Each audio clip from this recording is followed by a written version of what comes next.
BFM Business. 6h, 9h, Stéphane Soumier réveille la planète éco. Good morning business. Franz Roche est avec nous. Bibo Vino, bonjour. Bonjour. J'ai entre les mains donc, voilà, je le montre là et je vais essayer de le décrire pour ceux qui nous écoutent à la radio, mais ça va pas être simple. Je peux vous aider. Allez-y. Je peux vous aider. C'est la nouvelle bouteille de vin. Voilà, ça va remplacer la bouteille. Enfin, c'est déjà en train de remplacer la bouteille parce que le bib, dans ce format-là ou dans ce format-là, qui est l'ancêtre, c'était le cubib. Mais c'est plus des cubibs, maintenant c'est des bibs. C'est-à-dire c'est des poches qui se rétractent à l'intérieur, donc le vin va se conserver très longtemps une fois qu'il est ouvert.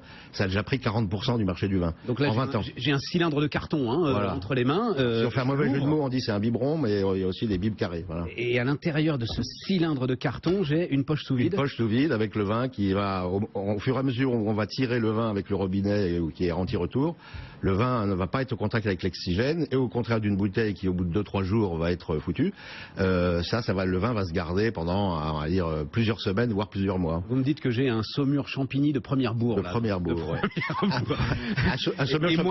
Et moi je vous dis, mais c'est pas possible de conserver ça dans une poche en plastique. Eh bien si, c'est une poche en plastique. Ça a 50 ans. L'invention a 50 ans. Au départ, c'était fait pour envoyer des liquides. C'est la NASA qui avait inventé ça pour envoyer des liquides dans l'espace.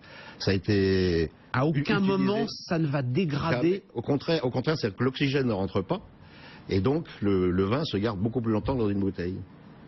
J'avais pas un problème d'oxygène, j'avais un problème de... un problème de... Non, pas du tout. Non, oui, enfin, non, mais... C'est hyper éprouvé, ça existe depuis 50 ans, ça s'est développé dans tous les pays du monde, ça fait, je vous dis, 40% du marché du vin aujourd'hui, mais essentiellement dans le bas de gamme, on va dire des vins industriels. Oui, tout à fait. Et donc nous, notre idée, c'est de dire que ce contenant, il a plein d'avantages, il est moderne, c'est plus facile à stocker, le vin se conserve plus longtemps, c'est plus écologique, et ça, pourquoi on ne mettra pas du bon vin dedans? Et alors, on s'est pas arrêté là, on a dit, allez, bon vin, ça va pas suffire, on va mettre des vins exceptionnels. Donc je me suis permis de dire première bourre, parce que c'est vraiment des vins exceptionnels. C'est un des vignerons les plus cotés dans cette région en ce moment. C'est un monsieur qui s'appelle Mathias Levron. Et c'est un obsédé de la qualité et du détail, et il fait des vins exceptionnels. Et le fait, en fait, finalement, que cet homme-là accepte que son vin soit emmagasiné dans ce type de packaging, vous donne raison d'une certaine manière. Oui. Si lui, il avait le moindre doute sur l'altération possible de la qualité de son vin, il vous laisserait pas faire. Bien sûr, ouais. Bien sûr. Ouais. Parce qu'il le vend son vin. Oui, et puis il a une belle image, il a une belle notoriété, et donc en effet, oui, si des grands vignerons comme Jean-Paul Brun en Beaujolais ou d'autres travaillent avec nous, c'est qu'en effet, il n'y a aucun risque de ce côté-là. Donc c'est pas seulement, parce que moi je croyais juste que vous étiez sur, et c'est important pour le bon vin, une question de prix. Alors, c'est-à-dire qu'à l'arrivée, c'est quand même beaucoup moins cher. Il y a aussi une question de prix, parce que l'emballage, cet emballage-là coûte à peu près le même prix qu'une bouteille, sauf qu'il y a 4 bouteilles. Donc en gros, vous divisez le coût d'emballage par 4. Ensuite, vous divisez les coûts de transport, parce que c'est beaucoup plus rationnel, beaucoup moins lourd à transporter. Donc oui, il y a un avantage prix, il y a un avantage écolo. Vous arrivez... Attendez, parce qu'avantage prix, moi j'ai regardé un petit peu. Vous arrivez quand même à réduire le prix de... 20 à 30, entre 20 et 30% suivant les vins, bien sûr.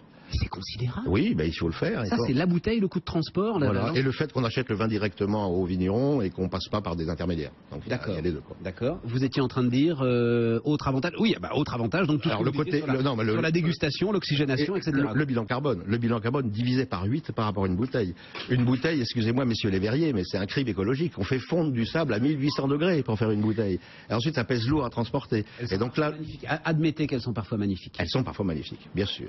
Et qu'elles font quand même partie. On va avoir un tout petit peu de mal. Je respecte, je vous entends, et c'est même très très intéressant. Mais on va avoir un tout petit peu de mal quand même. Quand vous aurez goûté, vous aurez beaucoup moins de mal. Donc déjà, ça se passe on goûte et on fait waouh. On appelle ça d'où l'effet waouh, parce qu'on s'attend pas à ce que ça soit bon. Et comme c'est plus que bon, il y a vraiment un effet, comme vous goûterez et vous verrez où c'est waouh.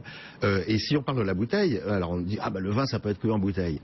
Ça a 300 ans la bouteille. Ouais, c'est ça. Le vin ça a 6000 ans. Donc on peut dire, en caricaturant un peu, la bouteille c'est une petite parenthèse dans l'histoire millénaire du vin.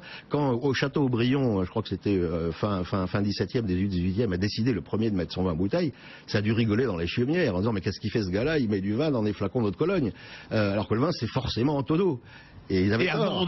Et voilà, ils avaient tort parce que c'est pas forcément en tonneau, voilà. Et c'est adapté au mode de consommation moderne. Juste un mot, parce que vous allez au bout, c'est-à-dire modèle de distribution, donc à travers des systèmes de franchise, vous voulez vous développer sur les franchises. Mais on regarde, alors là, il y a quelques images qui passent sur les écrans qui sont derrière vous, ultra rudimentaire.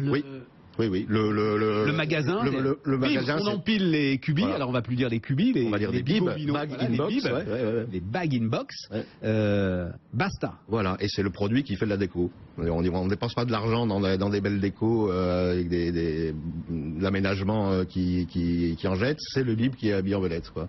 Et donc alors, oui, on se développe en franchise. Juste un truc, c'est quand même une entreprise qui est passée de 500 000 euros à 2,5 millions d'euros de chiffre d'affaires en 2 ans. Oui, on va même faire 3 millions cette année. Ouais. Voilà. Ouais. Donc ça veut dire qu'il se passe un petit truc quand même là. Il me semble. Enfin, en même temps, c'est le démarrage, donc c'est toujours facile de faire x3 quand on démarre. Mais bon, J'en ai connu qui n'ont jamais fait x3, oui, voyez, bien même sûr, en démarrant. bien sûr, voilà, on en voit passer beaucoup. Ouais. Vous savez, donc non. Le commerce en réseau, pour ça, est quelque chose qui permet d'aller vite. C'est notre stratégie, c'est-à-dire on pense une idée qui est une bonne idée, mais qui est une idée assez évidente. Le bib a pris une grosse part de marché et la qualité du vin consommé augmente. Donc vous croisez qualité et augmentation du bib, vous dites on va faire des bibs de qualité. Et donc il faut aller vite. Et le commerce en réseau, la franchise, ou en l'occurrence nous on est en licence de marque, ça permet de déployer un réseau de boutiques très vite. Ça s'appelle Bibo Vino ce matin sur BFM Business.